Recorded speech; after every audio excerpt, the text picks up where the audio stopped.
favorite game show. Do you mean Wheel of Fortune? I'm talking about Quiz The Dibbs. Dibbs, all right. Yeah. Quiz the Dibbs time. Now, a couple weeks ago, we did a little Quiz the Dibbs episode with old Kurt Kaplan's cards, producer extraordinaire, The Rob Dibble Show. Kurt goes pretty deep with his cards, man. I mean, I'm old. there was some dust that we had to shoo off there. It has that old card smell. Yeah. Plus a bunch of guys Dibbs hasn't even heard of. Had to dust them off.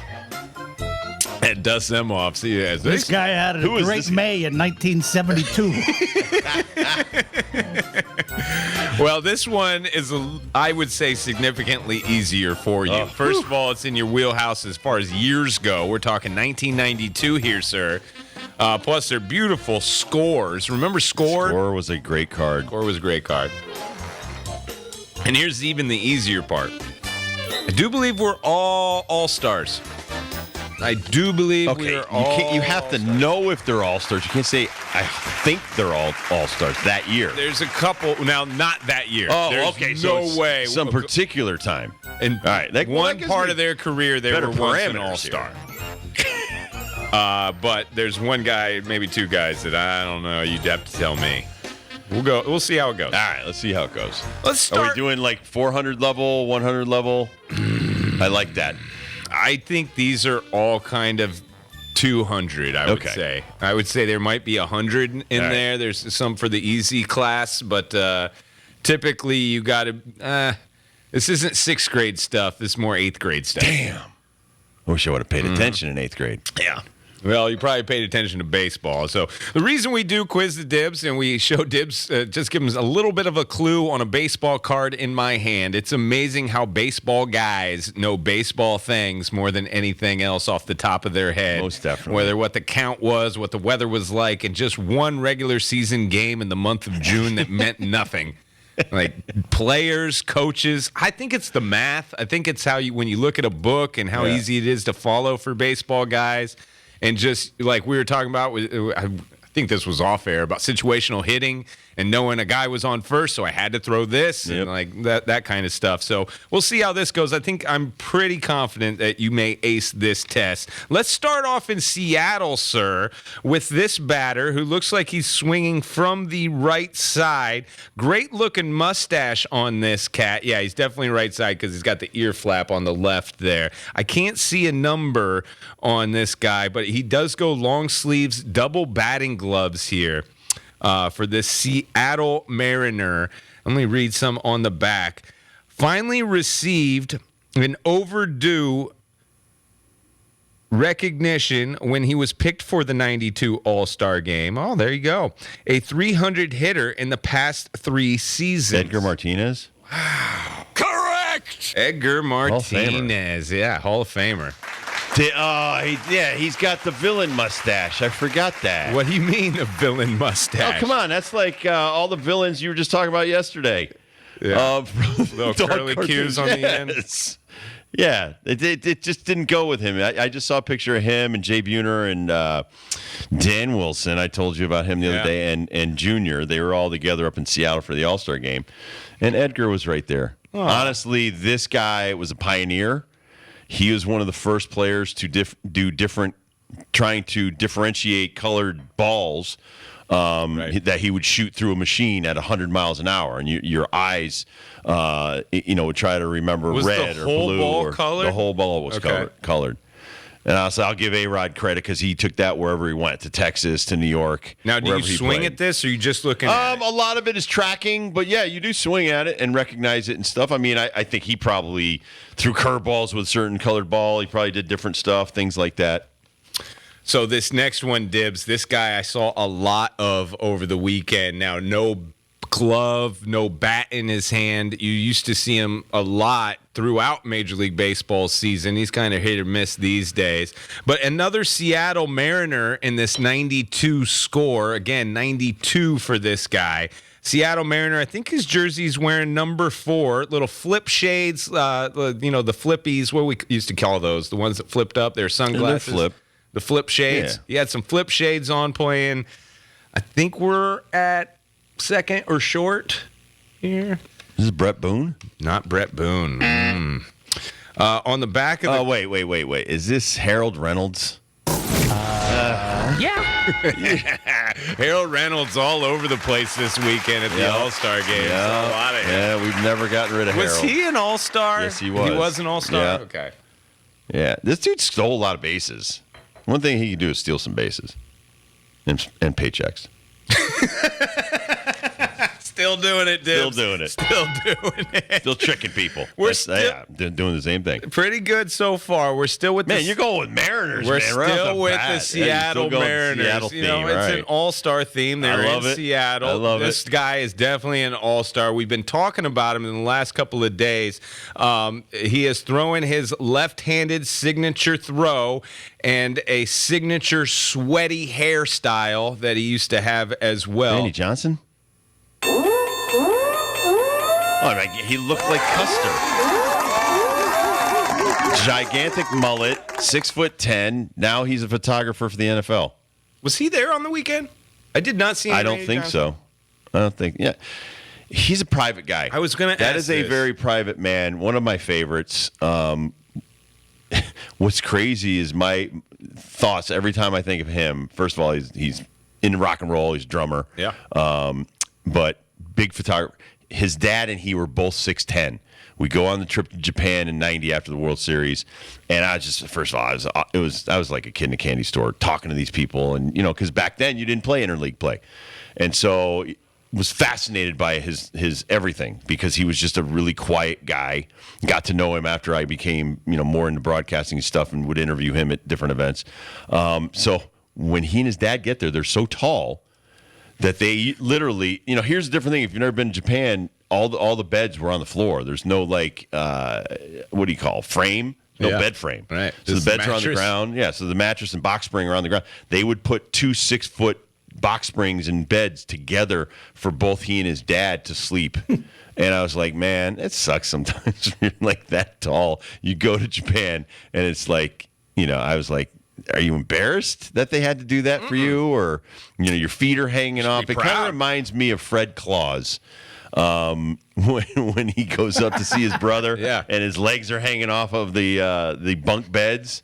But I was like, I love that. Randy Johnson's one of the best people I've ever been around. He's a So great guy. MLB Network, I don't know exactly the outfit. I think this was an MLB online thing. Now, they kind of took Quiz the Dibbs and ran with it, stole our idea a long time ago. I think this was back in 2019 after we had started doing it. I just like to think that they stole it from us. You've been doing it since we started working together. They went to Randy Johnson with a pack of That's cards. right. Oh, He yeah, the opened opening it, the cards and stuff. and he found a Dibble in there, and Yep. he didn't talk much about anybody else, but went off on some Rob Dibble, the nasty boy. Oh yeah, this guy. That's a good one to Google for you kiddos out there. I'm sure he and Norm had a lot of fun over an adult I'm cocktail wondering talking about that. me. I'm sure that They both had the awful mullets. I Norm was had the wondering about permed that as mullet. well, He yeah. just had the raggedy, Oh, raggedy. it's nasty. Honestly, this dude, he could have been Custer's brother. When he had that long mustache and the long hair. You had to be scared to death, man. 100 miles an hour coming out of a 6'10" dude. I don't want anything He's to do with 50 feet away, letting go of the ball. I don't want it. Nope. I remember Kruk, Larry Walker, two of the greatest hitters I've ever played against or with, and they were scared to death of Randy Johnson. I'd get in the back corner of that batter's box and close be like, my please don't eyes, hit me. blow Don't the end- whistle, end my blow the career. whistle, blow the whistle.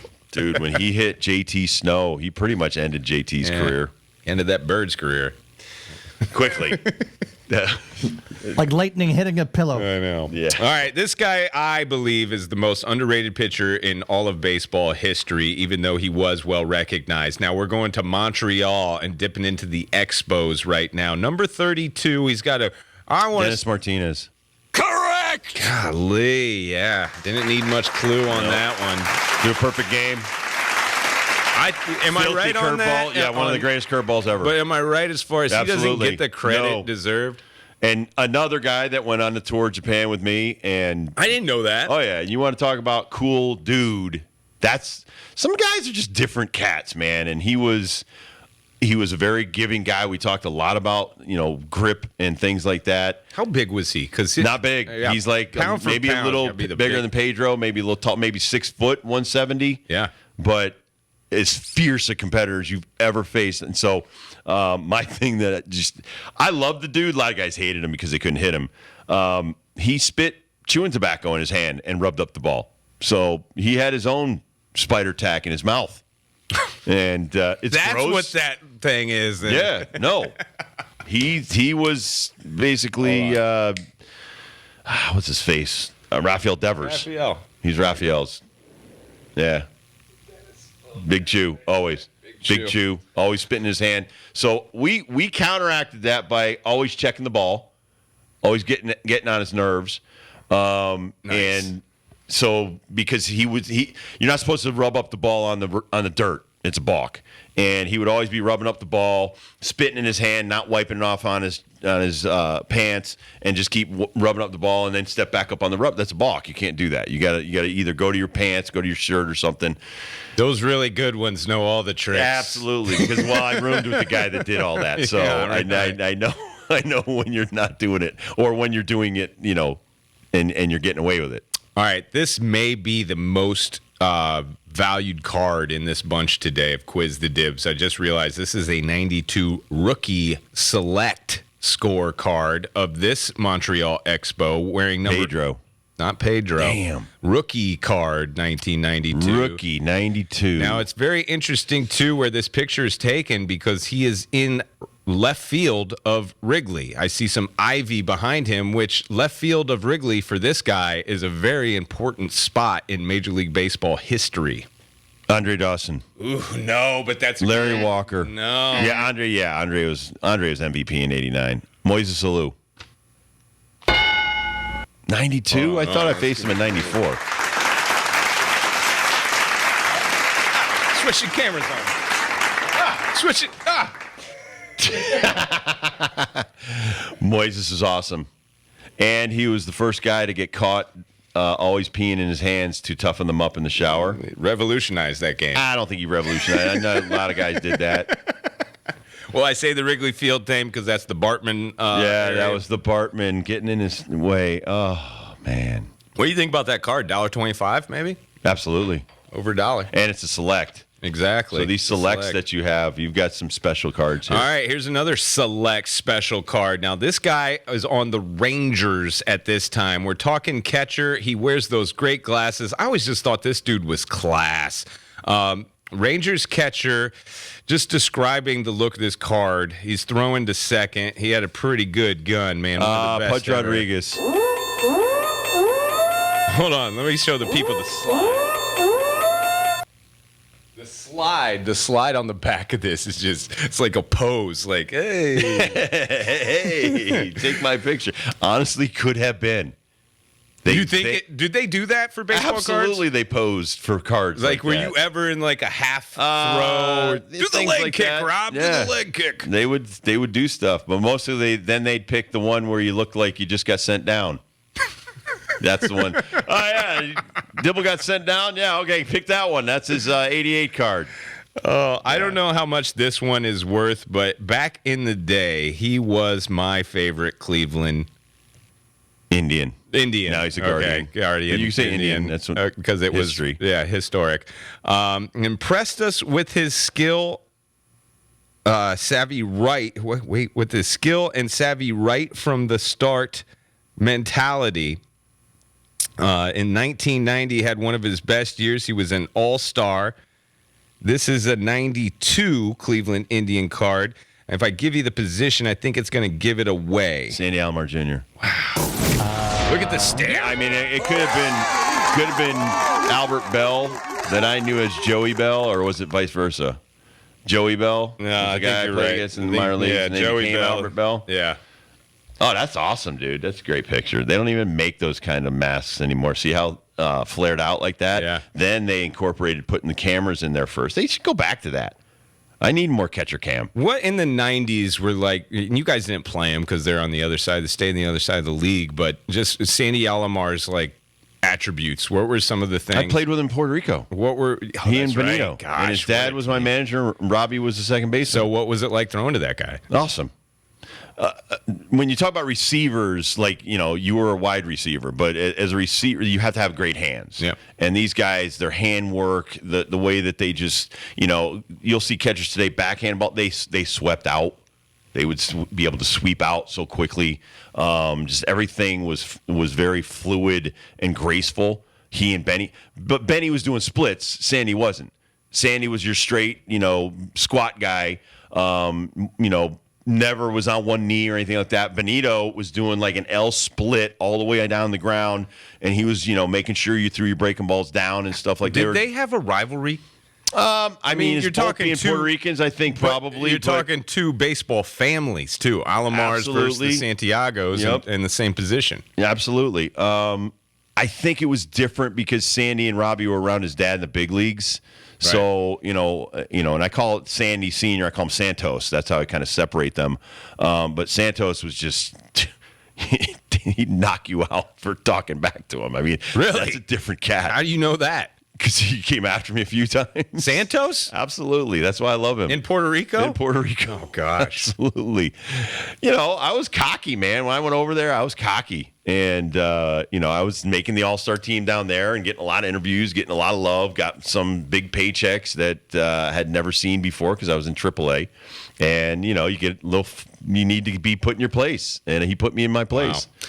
I think this guy would too, and I think you played with him as well. This is a 1992 score select, number 13 on the Chicago White Sox. This is Ozzie Guillen. Yeah. Let me show the people. That's what he used to look like. That's probably about 60, 70 pounds lighter than what I'm going to tell you, too. I mean, you've got some of my favorite guys I've ever played with or covered, and that is one of the toughest humans you'll ever meet. Like, stood up to anybody in the locker room at any time, was the leader. He was the captain. He was the guy when he walked into a locker room. That was it. It was over. And if you wanted to challenge him, it was at your own peril. I mean, he and Joey Cora, for their size, they would have been great MMA fighters. They would have been guys that you got to kill me to stop me. See, and when I'm a kid, and you've taught me about Frank Thomas and my oh my God, the big skirt. Yeah. See, that's not what we thought. No, you thought he was a tough guy. The big hurt and was the toughest guy in major leagues. He's a big mush. And then the other guy in the corner, Robin Ventura. Right. Don't want to mess with that guy unless my name's Nolan Ryan. Robbie was like Kevin Brown. Those were guys that were very salty and always had a chip. Like, so to befriend those guys, you had to kind of get through that first layer of the onion where this guy doesn't talk to anybody. He doesn't like anybody. And then you're like, man, this is one of the greatest guys I've ever been around. He just doesn't want you. He's not going to let you in. But honestly, I thought when they bring you in, perfect match, man. Oh, yeah. You are fit for the good guys wear black. Oh, absolutely. And Tim honestly, Raines, throw him in there. I was mad at God for not giving me another few years of talent to where I could have stuck with that team. The White Sox. I wanted to play with the White Sox above all else. Tim Raines was on that team. Mike Devereaux was on that team. Jim Abbott was on that team. Who's catching? You had Ron Karkovice was catching. I mean, you want to talk about a cast of characters that were the freaks like the Reds. Yeah. And they were, I get goosebumps, man. I loved that team. That team made me a bit of a White Sox fan, even though I root North Side first and foremost. Especially the White Sox Yankees series in those early 90s. I thought those were really good teams going at it. And a few years later, they won the World Series. So, Here's some more chips on the shoulder, guys. This guy for the Oakland A's, 1992 score select. He is running around the bases here on full tilt. It's almost like he's at a 45-degree angle, turning second, going to third. Eye black galore, number 24 for these Ricky A's. Henderson. Wow. Yeah.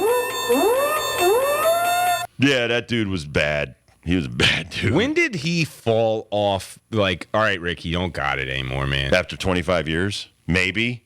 I don't even think at the end you could say he done got it. He was still like. How was he taken off the field? I can't remember. Like, because they forced him to. They ripped his jersey off of him. They were like, "You're 45 years old. Get the hell off the field." You know, he went to the minor leagues and played. He probably played in a dirt lot somewhere. That dude's probably still playing whatever age he is right now. That guy, I'm telling you, that's a African American shoeless Joe Jackson right there. He was in his DNA was baseball. That was it. I mean, a genetic freak. I remember when I first saw him early in his career, and maybe his first time on the Yankees, and I was like, "Holy crap! Look at that dude! Look at the muscles on that guy." Yeah. So and baseball's not predominantly a bunch of big muscle-bound guys. Not for the guys that are stealing bases. No, either, you know? Yeah. No, oh God. I mean, like if you look back at the Loop Rocks and guys, even Tim Raines. I mean, Tim was built, but not like that. That guy was built like a fullback or a running back. Like I grew up with the Cowboys, so Robert Newhouse comes to mind looking at that cat.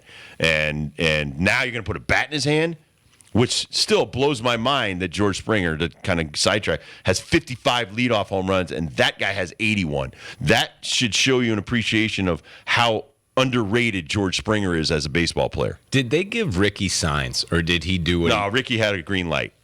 To swing, to Ricky steal. had a green light, do anything. Anything he wanted to do. Anything, pimp a home run, do anything. Ricky was talking third person before third person was cool. Do you know anything about the A's and when he became, like, when he was a rook and he first got into the league? Like, how was that transition for them to welcome in this guy that doesn't care what the hell we think and is going to do what he's going to do? Because I was such an A's fan that I think those guys just adopted him like every other freak in their I mean, going back to the 70s, going into the 80s, when you had the Vita Blues and the Catfish Hunters and the Raleigh Fingers and Gene Tennis and all of those guys, he was just one more in a lineage of, wow, we got some good scouts, man. Right. This kid can play. So I don't think there was ever like, this guy's not one of us, And then, as time wore on, you kind of realize this guy's kind of weird, like Darren Dalton.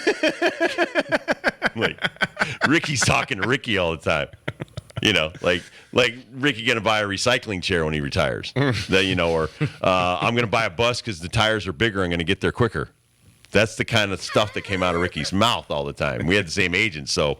But no, as far as a baseball player, that's one of the top 5 I think I've ever seen play. All right, this one may be it's the last one. I don't know if it's 400 level, but it might be the toughest of the bunch. Now we're talking New York Mets again, score select, so it's 92. A very 92, and again, New York Mets. This guy is hitting from the left side of the batter's box. Is he a switch hitter?